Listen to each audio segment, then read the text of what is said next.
अल्हम्दुलिल्लाह रब्बिल आलमीन अस्सलातु वस्सलामु अलैका या रसूल करीम अम्मा बाद फ़ाउज़ु बिल्लाहि मिनश शैतानिर रजीम बिस्मिल्लाहिर रहमानिर रहीम। नाज़रीन किराम, दोस्तों, बुज़ुर्गों, मेरे बहनों, छोटे बच्चों, अस्सलामु अलैकुम रहमतुल्लाहि वबरकातुहू। उम्मीद है अल्लाह के फजल से आप सब खैरियत से होंगे।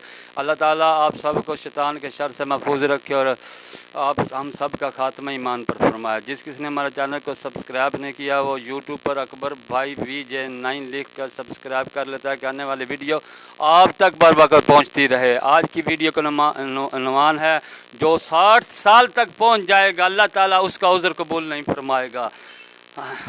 हदीस जिल्द नंबर 5 हदीस नंबर 2729 सफ़ा नंबर 474 पर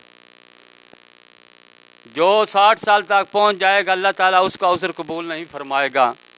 अल्लाह ताला का पहले इरशाद अल्लाह ताला के इस इरशाद की वजह से, और क्या है, हमने तुम्हें वो उम्र न दी थी जिसमें समझ लेता था जिसे समझ न होता, और डर सुनाने वाला तुम्हारे पास तशरीफ़ लाया।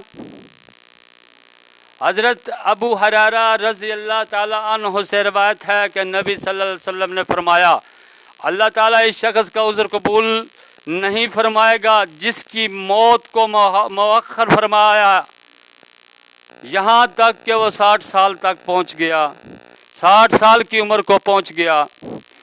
मतलब है कि अल्लाह ताला ने उसे काफ़ी उम्र दी, यहाँ तक कि 60 साल का कर दिया। इसे लाजम था कि अल्लाह के अहकाम की पाबंदी करता, जवानी में नहीं किया था तो बुढ़ापे में करता, और इसने बुढ़ापे में भी खुदा का खौफ नहीं किया। इसका उज़्र यानी कि इसका क्या उज़्र, इसका कोई उज़्र कबूल नहीं। अस्सलामु अलैकुम व रहमतुल्लाहि व बरकातहू।